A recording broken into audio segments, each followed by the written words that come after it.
Kami naman ay nag-rescue, sumaklolo lang sa kanila. Kami pa yung kami pa yung convicted at kami yung mapaparusahan. Mga kabayan, hindi nagpaawat ang Makabayan Bloc at Active Church Party List sa pangunguna ni Franz Castro na ipahinto ang impeachment complaint dito kay Vice President Inday Sara Duterte. Ito ay sa kabila ng pahayag ng Pangulo na hindi niya susuportahan ang panawagan ng Kamara na ma-impeach ito si BP Sara dahil hindi naman daw ito makatutulong sa kabuhayan ng bawat isang Pilipino. Sa halip ay magdudulot lang ito ng kaguluhan sa iba't ibang grupo. Ayon kay Franz Castro, dapat managot si BP Sara dahil sa hindi nito maipaliwanag kung paano ginastos ng OBP ang milyon-milyong pondo mula sa kanilang ahensya. Pero tila naging mabilis ang karma matapos biglang maglabas ang Korte Suprema ng desisyon dito kay Franz Castro at sa dating bayan muna representative na si Sator Ocampo, kung saan ay hinatulan ang dalawa na guilty dahil sa kasong child abuse. Dahil dito naging emosyonal si Castro at sinabing lalaban sila sa naging desisyon ng Korte sa Tagum City Branch 2. As teacher, ang naging trabaho ko naman talaga ay pangalagaan yung kapakanan ng mga estudyante at siyempre yung pagbibigay ng knowledge at ganitong kaso pa yung ikakaso sa akin, yung child abuse. Kaya parang masama yung loob ko sa ganitong desisyon ng judge. Taharapin namin ito, hindi kami magtatago, hindi namin iiwasan ang batas. Kaya lalaban po kami dito sa naging desisyon hanggang sa Supreme Court. Sa kabila nito, nanindigan ang Korte na malakas ang kaso ng dalawa at napatunayang nalawag na mga ito ang karapatan ng mga batang lumad kung saan ay maituturing itong kidnapping dahil walang pahintulot ang mga magulang ng mga batang estudyante. Ayon sa desisyon ng Korte, may sapat na ebidensyang nagpapatunay na nilagay nila sa alanganin ang kaligtasan ng mga lumad na estudyante. Paglabag daw yan sa Providing for Special Protection Against Child Abuse, Exploitation and Discrimination Act. Matatanda ang unang kasong inihain laban sa grupo ni Castro ay kidnapping at child trafficking, pero ang kasong child abuse na lang ang iniwan ng prosecutor. Maaari silang makulong ng 4 hanggang 6 na taon at pagmultahin ng hanggang 20,000 piso. Samantala, wala pang tugon dito ang kampo ni Vice President Inday Sara Duterte. Sa halip ay nagpasalamat siya sa mga sumusuporta sa kanya, partikular ang ilang grupo na ilang araw nang nagtitipon-tipon sa EDSA para ipakita sa Vice President ang kanilang patuloy at solidong suporta sa kabila ng iba't ibang isyu at kaso na ibinabato sa pangalawang Pangulo. Well, nagpapasalamat din kami sa mga supporters namin sa EDSA Shrine. And syempre yung iba pa na kahit hindi namin supporters ay nagpapalabas ng kanilang saloobin sa mga nangyayari ngayon. Dahil nagbabantay din sila sa mga pasyente natin dito sa Veterans Hospital. Ano ang masasabi mo dito, kabayan? Sa iyong palagay, dapat pa bang ituloy ang kasong impeachment laban dito kay Vice President Inday Sara Duterte sa kabila ng panawagan ng PBBM na ipahinto na ito? Sama-sama natin panoorin ang buong video at pakicomment nyo po ang inyong mga reaksyon at sariling opinyon. Pero bago yan, sa mga hindi pa po nakasubscribe sa ating channel na Kabayan News PH, pakipindot po ang subscribe button at pakiclick na rin ang notification bell para lagi kayong updated sa mga bagong upload natin na legit at napapanahong balita. Maraming pong salamat. Kami naman ay si Act Teachers Party List Representative Franz Castro na wala silang ginawang masama at kami ni yung dating bayan muna mapaparusahan. Representative Sator Ocampo. Kasunod yan ng hatol na guilty sa kanila ng Tagum City Regional Trial Court Branch 2 para sa kasong child abuse. Hindi naiwasan ni Castro ang maging emosyonal sa desisyon. As teacher, ang naging trabaho ko naman talaga ay pangalagaan yung kapakanan ng mga estudyante at siyempre yung pagbibigay ng knowledge at ganitong kaso pa yung ikakaso sa akin, yung child abuse. Kaya parang masama yung loob ko sa ganitong desisyon ng judge. Nag-ugat ang kaso sa Solidarity Mission sa Salugpongan School sa Talaingod, Davao del Norte Kami naman noong ay November 2018 nag-rescue, kung sumaklodo saan lang sa kanila. inimbitahan Kami sina pa yung Castro kami at pa yung Ocampo. convicted Tumawag at daw kami sa yung kanilang mga mapaparusahan. guro ng Lumad School para magpasaklolo dahil hinaharas umano sila ng mga alamara o paramilitary group sa lugar. Dito na inakusahan ng grupo ni Castro na tumangay umano sa 14 na estudyanteng lumad sa naturang misyon. Wala raw kasulatan na pumayag ang mga magulang ng mga estudyante nang sumama kina Castro at Ocampo. Sa parehong taon, inaresto sina Castro at Ocampo pero nakalaya sila matapos magpiyansa. Giit nila, hindi nila dinukot ang mga bata, kundi sinagip nila ang mga ito. Ayon sa desisyon ng korte, may sapat na ebidensyang nagpapatunay na nilagay nila sa alanganin ang kaligtasan ng mga lumad na estudyante. Paglabag daw yan sa Providing for Special Protection Against Child Abuse, Exploitation and Kami naman Discrimination ay, Act. nag-rescue, Matatanda ang sumaklodo unang lang sa kasong kanila. inihaing Kami pa laban yung sa grupo ni kami pa yung Castro ay convicted kidnapping at at kami yung child trafficking. mapaparusahan. Pero ang kasong child abuse na lang ang iniwan ng prosecutor. Maaari silang makulong ng 4 hanggang 6 na taon at pagmultahin ng hanggang 20,000 piso. Unahin po natin dito kay Attorney Zulaika, ano po? Oh. Bakit nag-decide po tayo na pakawalan na po siya? Ang kanya pong commitment order ay 10 days lang naman talaga. Kasi doon po sa aming rules, siya po ay na-confine under doon po sa letter F ng Section 11 ng contempt. Doon po sa letter F, ang maximum lamang po nun talaga is 10 days. You cannot go beyond 10 days. Unless may panibago na naman pong actuation or may makita na naman po tayong grounds para siya ay ma-contempt. Nung time nang po yun, nag-submit po siya ng letter at ito po isa sa mga kinonsider ng aming mga kasama na yung letter po niya, nagkukomit po siya na in the event na magkakaroon po ng panibagong hearing, siya po ay dadalo. Okay. So gano'n naman Merong pala. commitment, May pero- commitment naman pala. Oo, pero Okay. may commitment na dadalo siya. Opo. Ang problema natin kung Yung sagot niya. makukuha ba natin yung mga sagot na dapat niyang sagutin? Alam po ninyo, kung sakasakaling sa susunod siya ay mag-commit na naman ng panibagong hindi naman po ibig sabihin nun, kami po ay hindi na po siya i-contempt. So that would be another act at ground para siya po ay i-contempt. Kung sakasakali po sa susunod na siya ay dumalo, ay hindi po masatisfy ang mga miyembro. So pwede, Pwede pa rin pala, pala. Akala pwede ko pa. naman, yun na yung Oo. contempt, tapos wala na. So pwede pa rin maulit yung contempt sa kanya pag hindi kayo satisfied sa sagot. Tama po kayo dyan. Ayun. Para oo. lang malinaw. Nako, nalate na naman ako ng broadcast dahil ang daming ginagawa. Pero syempre, tuloy-tuloy pa rin ang Spokes Hour, ha? Nung Webes, di na ako nakapag-Spokes Hour po kasi ang dami ko naman mga lives. Alam niyo naman, sunod-sunod ang mga pangyari sa EDSA. At sana kayo po ay nakarating sa EDSA, no? Hanggang kanina po, napakadaming taong nagpunta doon. Although inaasahan namin, baka wala nang pumunta. Kasi syempre, linggo, nagpapahinga ng tao at naghahanda na para sa gagawin nila kinabukasan, no? Sa Lunes. Pero hindi. Ang dami pa rin nagpunta. Yan po'y patunay na pikam-pika na ang taong bayan.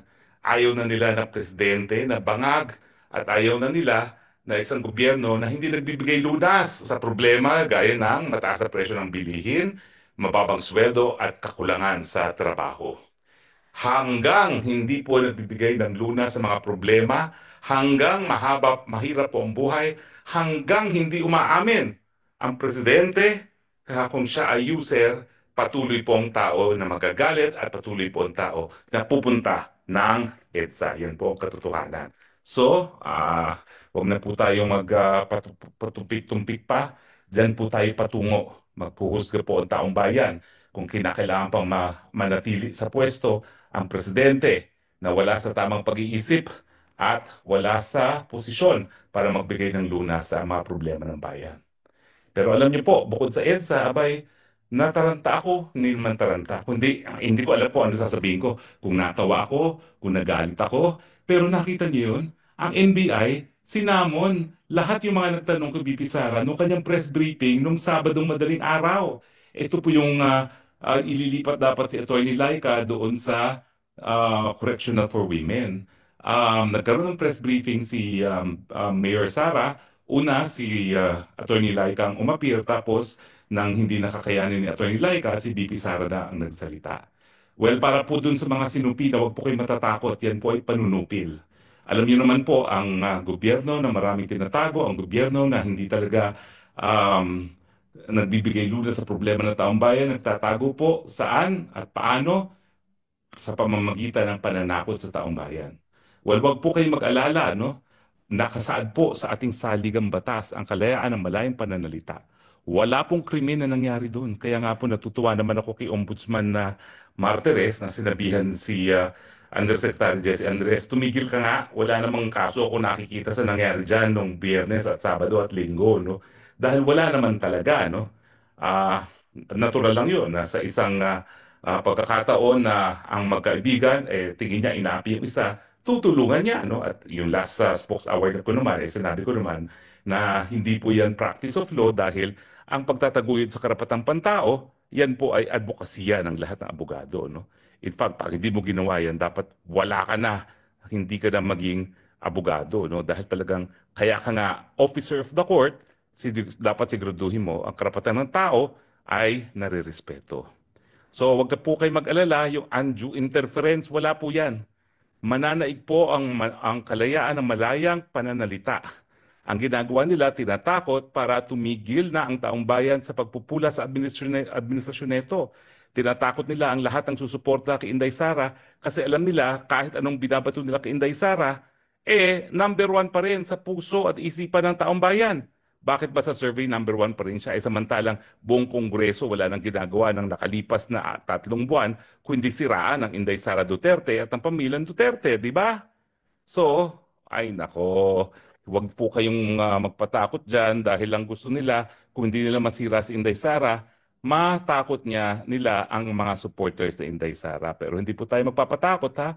O nga pala po, kung kinakailangan nyo ng tulong na legal, mag-text lang kayo sa akin o mag-message nyo lang ako sa Facebook at bibigyan po natin kayo ng libreng tulong na legal. Sa bulat mula po, ha?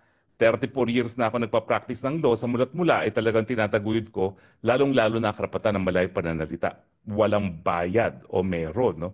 Karamihan, walang bayad. So, po kayo mag-alala. Hassle nga lang, pero bibigyan kayo ng legal services. Alam niyo po, yung mga pinaparata ngayon nila kay BP Sara, yung pananalita at saka yung nagtanong doon sa press briefing, at saka nga yung kanyang di umano banta na sinabi niya, pag ako pinatay, may inutusan na rin ako para patayin. Sus Mariosep, puro impossible crime. Di ba? Impossible crime. Paano mo mapapanagot sa Inday Sara kung pinatay na nga siya at susunod yung tao na inutusan niyang patayin, no? Wala na po, no? Impossible crime na yan dahil patay na yung nag-utos, no? At siyempre, itong mga sinasabi nila na meron daw undue interference pag ikaw ay sumali sa isang online press briefing, kalokohan! At buti na lang, nagsalita po si Ombudsman Martires. Pero anyway, ako po nakatutok ako sa mga pangyayari sa EDSA. Mantakin nyo, nagsimula ng Tuesday, natapos ng Linggo, hindi na wala ang tao sa EDSA. Ang sabi nila, bayaran daw.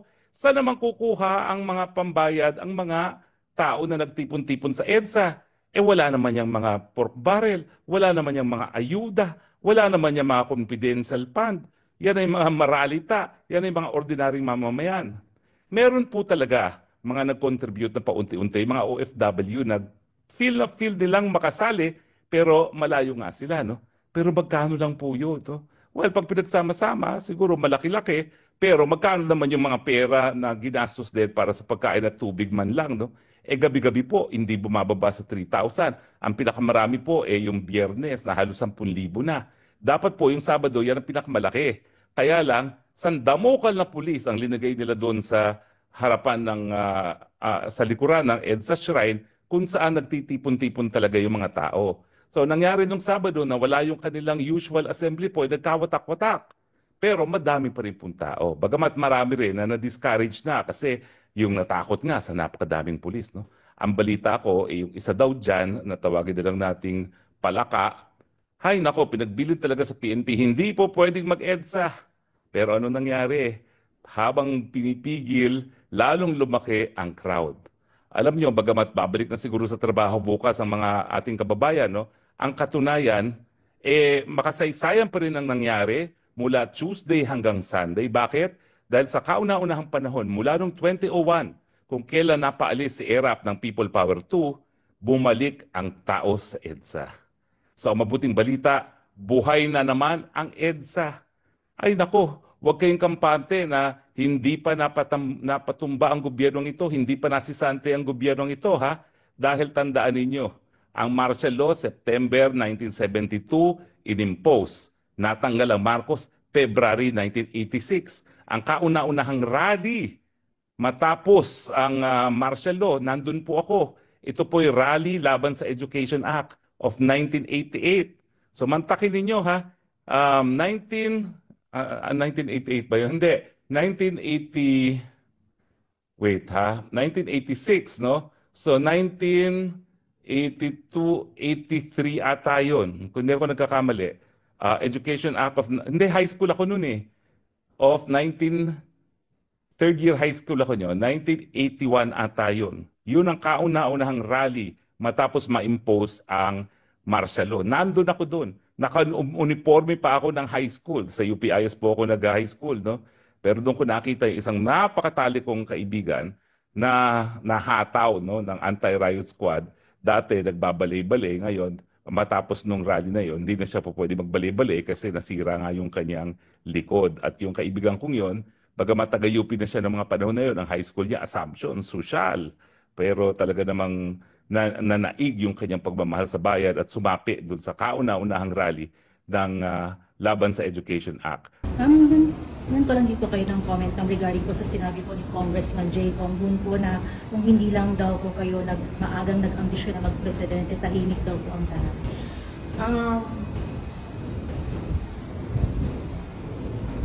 Unang-una, the presidency of 2022 was mine already.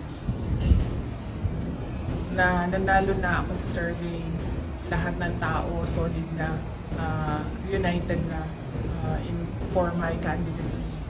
Pero I gave it away because I felt I had to do some other things other than being President of the Republic of the Philippines. Pangalawa, hindi ako yung nagsabi sa kanila na bukas sila ng investigation or in aid of legislation that is more like a political persecution and harassment of OVP personnel. So, wag nila akong i-gaslight into saying na ako ang dahilan ng kaguluhan na ito. Ang kaguluhan na ito ay nagsimula sa sa terrorism nila, sa harassment nila, sa threats nila, sa mga personnel ng Office of the Vice President. Ma'am, clarification lang po, nag-resign na po ba si Attorney Zulay? Hindi pa siya nag-resign, pero nagsabi siya na mag-i-indefinite leave na siya. So, once na cleared siya dito, she will file an indefinite leave from the Office of the Vice President. Sabi ng Presidente, never say never kung kayo consent na. Will not comment on the remarks of President Marcos sa ngayon. Thank you. Message na lang sa mga supporters sa EDSA Shrine. Yes, oo. Well, nagpapasalamat din kami sa mga supporters namin sa EDSA Shrine. And syempre yung iba pa na kahit hindi namin supporters ay nagpapalabas ng kanilang saloobin sa mga nangyayari ngayon.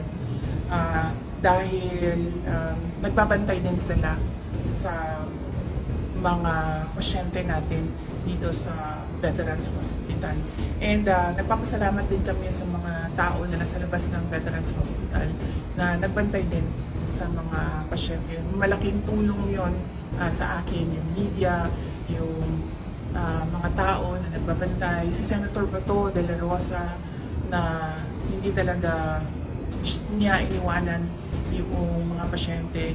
Si Senator Bongbong na nag-substitute sa akin dito. Ang laking tulong nun lahat, ninyong lahat sa akin dahil nakakagalaw ko, nagagawa ko pa rin yung mga iba kong kailangan gawin ng mga trabaho.